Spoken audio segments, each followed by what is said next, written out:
السلام علیکم، میں ہوں سمیع ابراہیم اور آپ دیکھ رہے ہیں ہمارا یوٹیوب چینل۔ 5 جنوری ہے آج، منگلوار سن 2021۔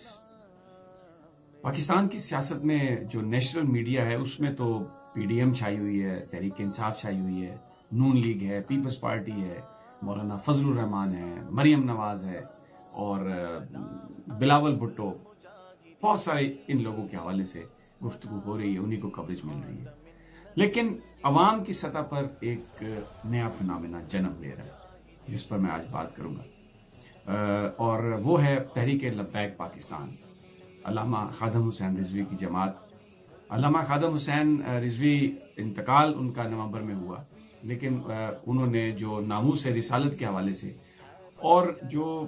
پاکستان کے اندر جو اس وقت گراس روٹ لیول پر نہایتی عام آدمی کی سطح پر جو پرابلمز ہیں ان کو انہوں نے ہائی لائٹ کیا تھا، اور بہت بڑے بڑے اجتماع بھی ہوئے۔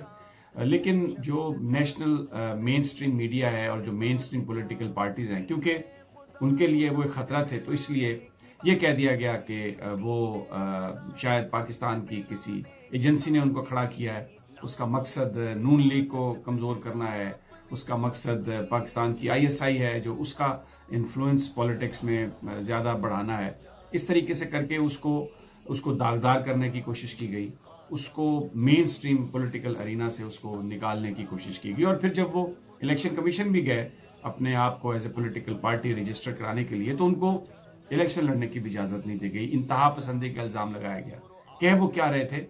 کہ ناموس رسالت پر کوئی ایگریمنٹ منظور نہیں ہے، نبی پاک صلی اللہ علیہ وسلم کی جو حرمت ہے، ان کا جو تقدس ہے، جو شان رسالت ہے، اس پر وہ کسی طرح کا بھی کوئی کمپرومائز کرنے کے لیے تیار نہیں۔ سپریم کورٹ کا جو ڈیسیژن تھا، پہلا جو فیض آباد دھرنا تھا، جو بیسیکلی اس لیے کیا گیا تھا کہ قانون میں تبدیلی کی جا رہی تھی شان رسالت کے حوالے سے، تو اس دھرنے کو بھی یہ کہا گیا کہ یہ نواز شریف کی مسلم لیگ نون کی حکومت کو ختم کرنے کے لیے ہے، اور پھر اس میں جو فیصلہ بھی جو سپریم کورٹ کا آیا اس میں حوالہ دیا گیا نامعلوم افراد، اور اس قسم کا تحریک لبیک پاکستان پر کیچڑ اچھالنے کی باتیں ہوتی رہی۔ لیکن پاکستان کے عوام نے تحریک لبیک پاکستان کو مسترد نہیں کیا، اور انہوں نے اس پروپیگنڈے پر اثر نہیں دھرا۔ میں آپ کو تھوڑی سی مثال دیتا ہوں۔ 2018 کے جو انتخابات تھے، 14 قومی اسمبلی کی سیٹس پر 21 لاکھ ووٹ حاصل کیے تحریک لبیک نے، اور سندھ میں تو انہوں نے بلاول بھٹو کو لیاری میں، وہ جگہ جہاں پیپلز پارٹی کا جو گڑھ تھا، وہاں پر انہوں نے بلاول بھٹو کو تحریک لبیک پاکستان کے رہنما نے شکست دی۔ اور علامہ خادم حسین رضوی جو تھے، انہوں نے جو احتجاج کیا، جس طریقے سے وہ چیزوں کو لے کے آئے، تو ایک بڑا ان پر یہ اعتراض تھا کہ جی اس قسم کے کام تو ریاست کرتی ہے۔ آپ سلمان تاثیر صاحب کا جب قتل ہوا اور اس کے بعد ممتاز قادری کو جب سزا دی گئی، اور وہ جو ساری کنٹروورسی ہوئی جس پہ خادم حسین رضوی صاحب کو یہ کہا گیا کہ یہ ریاست کا کام ہے، انڈیویجول کا کام نہیں، تو ان کا ایک بڑا سوال تھا کہ اگر ریاست اپنی ڈیوٹیز میں فیل ہو، اور وہ بھی ایک ایسے مسئلے پر جس میں نبی پاک صلی اللہ علیہ وسلم کی شان کا ذکر ہو، تو پھر مسلمان کہاں جائیں؟ بڑا ایک یہ ویلڈ سوال تھا، جس میں انہوں نے یہ کہا تھا کہ مغرب کے پریشر پر، بزنس کے پریشر پر، آئی ایم ایف کے پریشر پر، ورلڈ بینک کے پریشر پر، امریکہ اور فرانس اور یورپین یونین کے پریشر پر، G S P plus status لینے کے لیے آپ اپنے قوانین میں تبدیلی کر رہے ہیں، جس سے حرمت رسول متاثر ہو سکتی ہے، اور ہمیں ایسا کاروبار نہیں چاہیے۔ تو وہ ریاست جو شان رسالت کے لوگوں کو سزا نہ دے سکے، تو وہ بڑا سوال ان کا ایک یہ تھا کہ پھر عام آدمی، عام مسلمان کیا کرے؟ اور شاید جو پاکستان کے لوگ ہیں، وہ ان کے دل سے جو نکلنے والی یہ بات تھی، اس پر انہوں نے کان دھرا، اور پھر آپ نے دیکھا یہ 2018 کے انتخابات،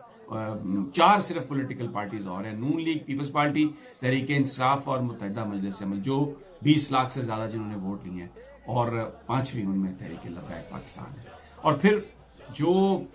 جب نومبر میں ان کا انتقال ہوا، اور جو جنازہ تھا علامہ خادم حسین رضوی کا، وہ کئی دہائیوں پچھلی ماضی کی اگر ہم دیکھیں تو اس سے بڑا کوئی جنازہ نہیں تھا۔ تو اب چہلم جو ہوا ان کا، جس کی وجہ سے میں آج آپ کے ساتھ یہ ویڈیو کر رہا ہوں، ان کا جو چہلم تھا ایک دن پہلے ہوا، مینار پاکستان پر ہی کرنا چاہتے تھے، سرکار نے اجازت نہیں دی، تو ملتان روڈ پر انہوں نے کیا، اور ایک بہت بڑی تعداد میں لوگ وہاں پر آئے۔ اب تحریک لبیک پاکستان اپنے آپ کو پالیٹکس کے لیے تیار کر رہی ہے، ایسے وقت میں جب یہ بڑے مین سٹریم سیاستدان اپنی ذاتی جائیدادوں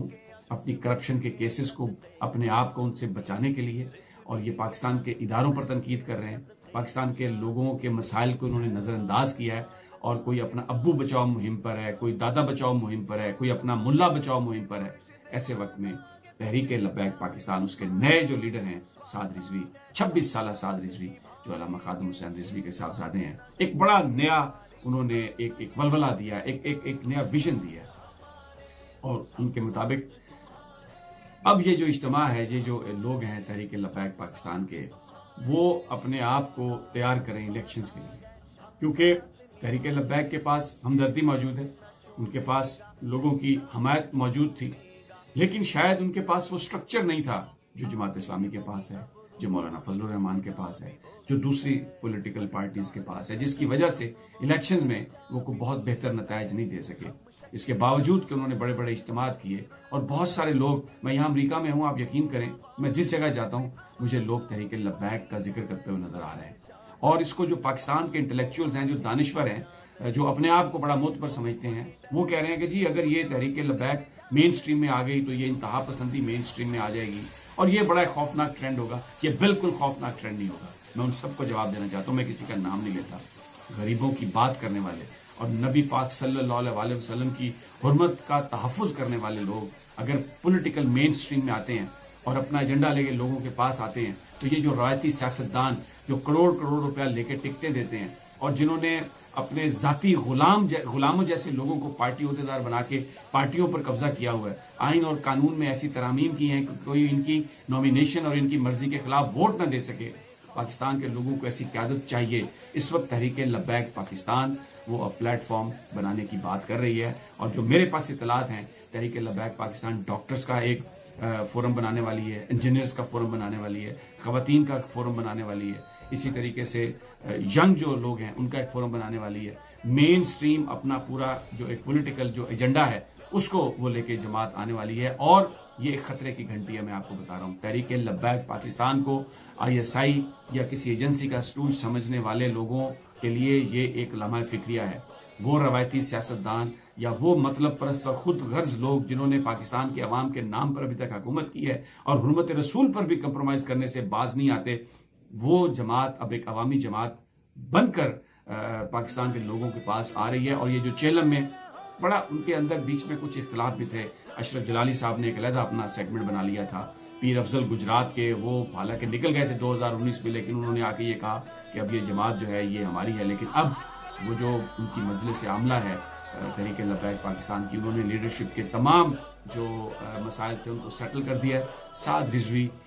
اپنے والد کا مشن لے کے، ایک نوجوان آدمی، خوبصورت آدمی، اچھی بات کرنے والے آدمی، اور کیوں نہ جو نبی پاک صلی اللہ علیہ وسلم کی حرمت کی بات کرے، وہ اچھا کیوں نہ لگے، اس کے ساتھ اللہ کی طاقت شامل کیوں نہ ہو، ایک نئی چوائس لے کے پاکستان کے پاس آ رہے ہیں۔ اور اس عالم میں جو لوگ ان کو انتہا پسند کہتے ہیں، جو لوگ ان کے بارے میں مختلف قسم کی باتیں کرتے ہیں، ان کو زبردست کرارا جواب دیا۔ اور اس میں ایک اور میں بات کہہ دوں، جو بریلوی مکتبہ فکر ہے پاکستان میں، وہ لوگ رورل ایریاز میں بڑے سٹرونگ ہیں، لیکن اربن ایریاز میں ان کی سٹرینگتھ اتنی نہیں تھی، اور جو لوگ تھے انس نورانی جیسے لوگ، وہ PDM مولانا فضل الرحمان نے اپنے پیچھے لگا لیے۔ اب اربن سینٹرز میں جو بریلوی طاقت ہے جو وہ اکٹھا ہو رہی ہے، اور وہ ایک ایسے مشن، کیونکہ دیکھیں جدا ہو دین سیاست سے تو رہ جاتی ہے چنگیزی، تو یہ بالکل سیاست اور دین کا بڑا گہرا تعلق ہے، ہمارے ملک کے قوانین کا بڑا گہرا تعلق ہے، اور اگر ہم نبی پاک صلی اللہ علیہ وسلم کی عظمت کو اور ان کی شان کو صحیح انداز میں پروٹیکٹ کریں تو اس کا مطلب یہ ہے کہ ہم غریب کو بھی پروٹیکٹ کریں گے، ان کے جو خیالات تھے، ان کا جو دست تھا، پھر ہم اسے بھی امپلیمنٹ کریں گے۔ تو یہ ان بڑے بڑے سیاستدانوں کے لیے ایک بڑا لمحہ فکری ہے، بڑا شور مچائیں گے، بڑا الزام لگائیں گے، ایجنسیوں نے یہ کر دیا، وہ کر دیا، لیکن سب سے بڑی طاقت آپ ہیں، عوام ہے، اور نبی پاک کی محبت کے ساتھ یہ ملک بنایا گیا تھا، عمران شریف بنا تھا، اور اس کا مطلب یہ تھا، اس کا نعرہ یہ تھا، پاکستان کا مطلب کیا، لا الہ الا اللہ۔ دوستو ساتھیو، اگلی ویڈیو تک اجازت دیجیے، انشاءاللہ جلد ملاقات ہوگی۔ اللہ حافظ۔